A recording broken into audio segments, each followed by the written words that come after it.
Hello friends, வணக்கம் வந்தனம் நமஸ்தே நமஸ்கார் பகவத் இஸ்வக்கு from Mumbai Muthubabat in Kanyakumari. இந்த மார்க்கெட் ஓப்பன் ஆனதே கேப் அப் 150 பாயிண்ட்ல 23,509 ஓப்பன் ஆயிருக்கு. ஒரு 10:30க்குள்ள கொஞ்சம் கரெக்ஷன் ஒரு 100 பாயிண்ட் கீழே வந்தது 23,423. அதுக்கப்புறம் மார்க்கெட் வந்து 23,700 23,760 ரேஞ்சிலே கண்ட்ரோல் ஆகிட்டு அப்புறம் ஒரு கரெக்ஷன் வந்து கடைசியில் க்ளோஸ் ஆனது வந்து 23,762 ஒரு 378 பாயிண்ட் மேலே க்ளோஸ் ஆயிருக்கு. ஃப்ரெஷ் ஷார்ட் எல்லாம் சேர்ந்து மார்க்கெட் வந்து 23,762 மேலே ஹை போயிட்டு கீழே கடைசியில் 740 378 பாயிண்ட்டு.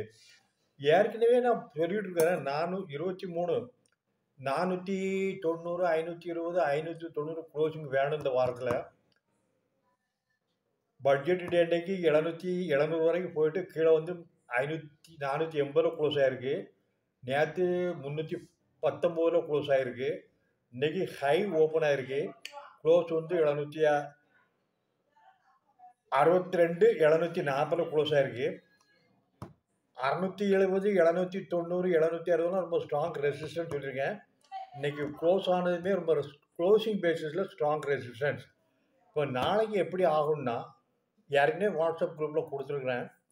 23,700 இன்னைக்கு 62 வரைக்கும் வந்திருக்கு. 770 860க்கு மேலே போனால் 24,000 ஃப்ரைடேயில் வரும்.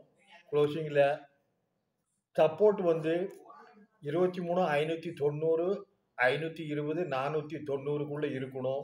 அதுக்கு உள்ளே க்ளோஸ் ஆனால் கூட மேலே போகிறதுக்கு சான்சஸ் இருக்குது. ஏன்னா ஆப்ஷன் ட்ரேடிங்கில் நேரில் ஹெவி செல்லிங்கு. இன்றைக்கி கூட கால் ஆப்ஷன் வாங்கினாங்க, மேலே போச்சு கீழே வச்சு ஒன்றும் பண்ண முடியல. அதே நேரத்தில் இன்றைக்கி கன்சல்டேட் வந்து 23,670 க்ளோஸ் ஆகிருக்கு. கிட்டத்தட்ட ஒரு 100 பாயிண்ட் 90 பாயிண்ட்டு கீழே தான் ஒப்பாயிருக்கு.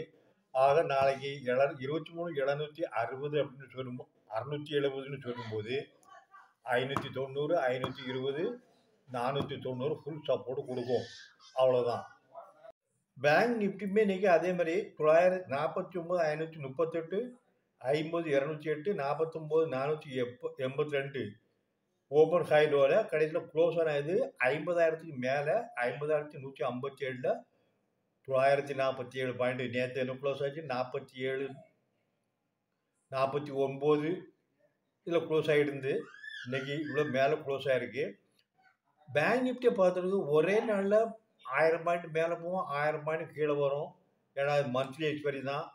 எக்ஸ்பைரியில் வாங்கி வச்சுருந்து ஷார்ட் கவரிங் பண்ணும்போது இன்னும் மேலே போக தான் செய்யும். ஆனால் இது நேரத்தில் பார்க்கும்போது கன்சல்டேட்டை பார்க்கும்போது 49,846 க்ளோஸ் ஆகிருக்கு. அதுக்கு கீழே கொஞ்சம் சப்போர்ட் இருக்கும், அவ்வளோதான். பேங்க் நிஃப்டிக்கு யாருக்குன்னு சொல்லியிருக்கிறேன். கடந்த 5 நாளாக மேலே போயிட்டுருக்கு. ஒரு நாள் 800 ஒரு நாள் 200 150 300 அப்படி போய் இன்றைக்கி 1,750 பாயிண்ட் மேலே வந்திருக்கு. இப்பவும் 50,870 760 690 ரொம்ப ஸ்ட்ராங் ரெசிஸ்டன்ஸாக இருக்கும். இப்போ நாளைக்கு புதன்கிழமை வியாழக்கிழமை நிஃப்டி வீக்லி ஆப்ஷன் செட்டில்மெண்ட் இருக்குது. வீக்கெண்டு ஃப்ரைடே இருக்குது. 7ஆம் தேதி RBI MPC rate interest decision இருக்குது. அதனால் மார்க்கெட் வந்து எங்கே மூவ் ஆகும், இன்றைக்கி யூஎஸ் மார்க்கெட்டு எப்படி க்ளோஸ் ஆகுது, ஓவர் நைட்டில் என்னென்ன டெவலப்மெண்ட் ஆகுதா என்னங்கிறத வச்சு தான் கணிக்க முடியும். நான் புதன் வியாழன் 2 நாளுமே நிஃப்டியை பொறுத்தளவுக்கு 23,490 520 590 இதுக்கு மேலே க்ளோசிங் பண்ணணும். சப்போர்ட் இருக்கும், மேலே போகலாம்.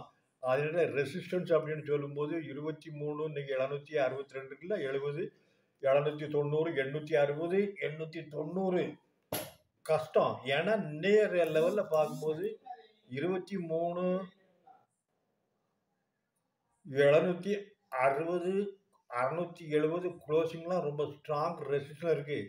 மேலே போயிட்டு கீழே வந்து அந்த லைனில் மேலேருந்து கீழே இடிச்சுடுக்கனால ரொம்ப கஷ்டமாக தான் இருக்கும். அதனால் பார்த்து பண்ணுங்க, அவ்வளோதான் சொல்ல முடியும். ஓகே. FII 810 கோடி ரூபாய்க்கு வாங்கியிருக்கிறாங்க. டொமஸ்டிக் இன்ஸ்டிடியூஷன் 430 கோடிக்கு விற்றுருக்குறாங்க. ஏன்னா 2 பேருமே 15,000 கோடிக்கு வாங்கியிருக்கிறாங்க, 15,000 கோடிக்கு விற்றுருக்குறாங்க. 2 பேரும் மொத்தத்தில் ஒரு 50,000-60,000 கோடி டிரான்சாக்ஷன் நடந்திருக்கு. இண்டெக்ஸ் ஃபியூச்சரில் ஃபாரின் 5,350 கோடி ரூபாய்க்கு வாங்கியிருக்கிறாங்க. இண்டெக்ஸ் ஆப்ஷன் 9,022 கோடி ரூபாய்க்கு வாங்கியிருக்கிறாங்க. ஸ்டாக் ஆப்ஷன் 1,990 கோடி ரூபாய்க்கு வாங்கியிருக்கிறாங்க. ஸ்டாக் ஃபியூச்சர் 7,453 கோடி ரூபாய்க்கு வாங்கியிருக்கிறாங்க.